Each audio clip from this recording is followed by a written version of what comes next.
ઉદારતા ક્યારેય ન રાખી હોય એટલી મોટી ઉદારતા આપણા જિલ્લા માટે રાજ્ય સરકારે રાખી છે. તો મને લાગે છે કે આપણે રાજ્ય સરકારનો આ વાત એનો ગુણ પણ ભૂલાય નહીં. મોદી સાહેબે પણ ઉદારતાપૂર્વક કંઈ પણ યોજના હોય તો નાણાં આપવામાં કંઈ બાકી રાખ્યું નથી. તો આ બાબતને પણ આપણે બધા યાદ રાખીએ. આજે થરાદ શહેર માટે કેટલીક યોજનાઓ મંજૂર કરાઈ છે એનો હિસાબ પણ તમને આપું. 21 કરોડના ખર્ચે અહીંના લોકો શુદ્ધ પાણી પી શકે અને જે એરિયામાં પણ વ્યવસ્થા કરવાની છે એ આખા થરાદ શહેર માટે 21 કરોડ 22 લાખની એક યોજના તૈયાર થઈ મંજૂર થઈ ગઈ છે. એની પણ જાણકારી બધાને આપું છું. એનું પણ અઠવાડિયામાં આપણે ખાતમુહૂર્ત કરી દેશું. ભૂગર્ભ ગટર યોજના માટેની બધાની જે માગણી હતી એના માટે પણ 23 કરોડ અને 32 લાખ રૂપિયા એના માટે પણ મંજૂર થયા છે. એની પણ આજે જાહેરાત અને કામને પણ આગળ વધારીએ છીએ. નગરપાલિકાને લાઇટનું બિલ વધારે ભરવું પડે છે, પમ્પિંગનું બીજું ત્રીજું. તો એક નગરપાલિકાનો સોલાર પ્લાન્ટ બને અને લગભગ 3 કરોડના ખર્ચે એની સોલારની લાઇટો જ લગાડી દઈએ જેથી કરીને એને બિલ રોજે રોજ ભરવું ના પડે, લાંબા ગાળા સુધી એને ફાયદો થાય. એની પણ વ્યવસ્થા, એની મંજૂરી મળી ગઈ છે. કામ એનું ચાલુ કરાયું છે. ટાંડા તળાવ માટે ખાતમુહૂર્ત એ પણ આપણે આ અઠવાડિયાની અંદર આપણે કરી દઈશું. એના સુશોભન માટે એક સરસ મજાનું સરોવર તૈયાર થઈ ગયા. સ્વર્ણિમ જયંતિ મુખ્યમંત્રી શહેરી વિકાસ યોજનામાં પણ 4.17 લાખ 4 કરોડ 17 લાખ રૂપિયા એના પણ મંજૂર કરાવ્યા છે.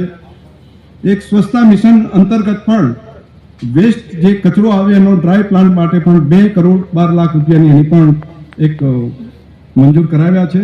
તો આ બધા કામો નાના કામો પણ લઈને એક સમસ્યા જોઈ એ સમસ્યાનો કાયમી ઉકેલ થાય એના માટે જનપ્રતિનિધિ તરીકે મહેનત મથામણ સતત કરી રહ્યો છું. એટલે તમને બધાને મારે હિસાબ આપવું એ મારું કર્તવ્ય છે, મારી ફરજ છે. એટલે તમને આની જાણકારી આપું છું.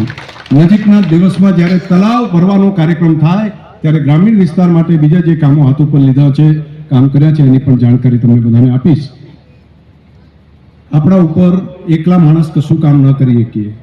જો દેશના પ્રધાનમંત્રી મોદી સાહેબે આપણા માટે ઉદારતા આપણા વિસ્તાર માટે ના રાખે, રાજ્યના મુખ્યમંત્રી શ્રી ઉદારતા ના રાખે તો આપણે આ બધું કામ ન કરી શકીએ. એમને ખૂબ ઉદારતા રાખી છે. એમનો આપણા ઉપર ઋણ છે. તો એમનો બદલો આપણાથી માથે ન રાખે. મોદી સાહેબનો સમય જ્યારે આવે ત્યારે એમની વાત હોય ત્યારે કોઈ પણ બાબત ભૂલીને બધાએ આપણા બાળકોના ભવિષ્ય માટે કરીને એમને મજબૂત કરવાનું કામ, એમના હાથ મજબૂત કરવાનું કામ આપણે બધાએ ભેગા મળીને કરવું પડે. આવા લોકો સદીઓ પછી આવતા હોય છે. સદીઓ પછી કહું છું. વર્ષોની પ્રભુ રામ જન્મભૂમિની જે એક અડચણ, 500 વર્ષનો જે ઇતિહાસ શક્ય નહોતું લાગતું. કેટલી પેઢીઓ એમને સપના જોતા જોતા આપણા પૂર્વજો મૃત્યુ પામ્યા, પરંતુ એમણે પુનઃપૂર્વક આ કામને પૂરું કરી અને પરમ દિવસે અમે જઈને આવ્યા. પ્રભુ રામ નિજ ધામની અંદર, નિજ મંદિરની અંદર જે બિરાજમાન થયા છે ને, તો આપણે જોઈએ તો અંદરથી હરખ થાય. આપણે આ એક કામ નથી કહેતો, અનેક રાષ્ટ્રીય સુરક્ષાની બાબત હોય તો આજે હિન્દુસ્તાન તરફ કોઈ આંગળી ઊંચી ન કરી શકે એવો દેશ આપણો હિન્દુસ્તાન થયો છે. બધાની પાસે આપણે લોન લેવા જવું પડતું, એની જગ્યાએ દુનિયાના લોકો એમ કે અમને કંઈક હિન્દુસ્તાન આપશે. દુનિયાની અંદર કોવિડની વેક્સિન હિન્દુસ્તાન આપતું હોય આવો સમય પહેલી વખત આવ્યો છે. દુનિયાના બાકી સક્ષમ લોકો આપણને ગરીબ દેશ તરીકે માનતા હતા, એની જગ્યાએ વિશ્વની 3 મોટી સત્તાઓ તરફ હિન્દુસ્તાને પ્રયાણ કર્યું હોય આ મોટી ઘટના છે. આ એક તપસ્વી માણસ અને એની પાછળ આપણે બધાએ ભેગા થઈને મહેનત કરી એના કારણે થયું છે. આ ખેડૂતોના ખાતામાં એમપી સાહેબ વાત કરતા ને, એ પૈસા નાખવાનું કામ ડાયરેક્ટ ત્યાંથી નાખે, સીધા એની પાસે જ પૈસા પહોંચે, વચ્ચે કોઈ આગા પાછું ના કરી શકે. આ ઋણ આપણા બધા ઉપર પ્રજાજનો ઉપર છે. તો દેશની અંદર આવું સક્ષમ નેતૃત્વ હોય ત્યારે દુનિયાના મોટા મોટા રાષ્ટ્રો પણ એ આવતા હોય ત્યારે અહોભાવથી જોતા હોય. દુનિયામાં જ્યાં પણ જાય, અમને થોડા દિવસ પહેલા ભારતના કેટલાક સૈનિકોને ફાંસીની સજા થઈ હતી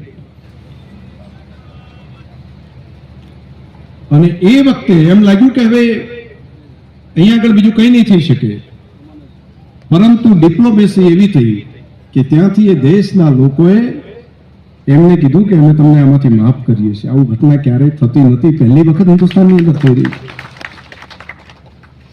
યુક્રેનનો ઝઘડો હોય, રશિયા યુક્રેનનો, અને ફસાયેલા આપણા વિદ્યાર્થીઓ હોય, ભારતનો તિરંગો લઈને જાય અને એમ કે હિન્દુસ્તાનનો તિરંગો છે જવા દો, એમને આપણે હેરાન નહીં કરી શકાય, લડાઈઓ બંધ થઈ જાય. આપણું તો બરાબર છે, પાકિસ્તાનના લોકો પણ હિન્દુસ્તાનનો તિરંગો લઈને નીકળે કે ભારતનો તિરંગો હશે તો આપણે બચી જવાશે. આવું પહેલી વખત થયું આપણે. આવું અનેક બાબત, કાશ્મીરની સમસ્યા કેવડી મોટી માથાનો દુખાવો હતી, 370 ની કલમ, એની અંદર સંશોધન કરી અને કાયમી એ સમસ્યાનો ઉકેલ કરવાનું કામ અહીંયા આપણી ધરતી ઉપર સહાય કર્યું. ત્યારે એક ગુજરાતી તરીકે પણ આપણી છાતી ગજબજ ફૂલે અને લાગે કે અમારી નજર સામે એક સુવર્ણ ઇતિહાસ ભારતનો બનતો હોય દેખાઈ રહ્યો છે. તો સારું કામ કરવા વાળાને આપણે ટેકો આપવો પડે. એક આટલી વાત મારે તમને બધાને કહેવાની હતી કે સારું કરવા વાળાને આપણે આપણાથી બનતો ટેકો, કોઈ પણ ગામમાં સારું કરતા હોય તો આપણે ટેકો આપીએ છીએ ને, તો આખા દેશનું આવું સારું કામ કરે છે. અને અમે હમણાં વારાણસીમાં જ્યારે ડેરીનું લોકાર્પણ કર્યું ત્યારે એમને ધ્યાનમાં આવ્યું કે વારાણસી, લખનઉ, કાનપુર, આપણો દિયોદરનો પ્લાન્ટ હોય, ફરીદાબાદનો પ્લાન્ટ હોય, આ બધું તો આપણે છેલ્લા 10 વર્ષમાં કરી શક્યા કામ. પરંતુ વર્ષો પહેલા જો આ ગલબાભાઈ નામના વ્યક્તિએ જો બનાસકાંઠા જિલ્લામાં જો ડેરીની સ્થાપના ન કરી હોય, એ જ ગલબાભાઈએ પોતાની કંપની બનાવી હોય તો એ ટાઈમે સક્ષમ હતા. પરંતુ એમણે એવું ના વિચાર્યું. એમણે એવું વિચાર્યું કે મારા જિલ્લાની કોઈ જ્ઞાતિ સમાજની કોઈ બેન એને તકલીફ ના પડે એટલા માટે મારે આવો ધંધો ઊભો કરવો છે.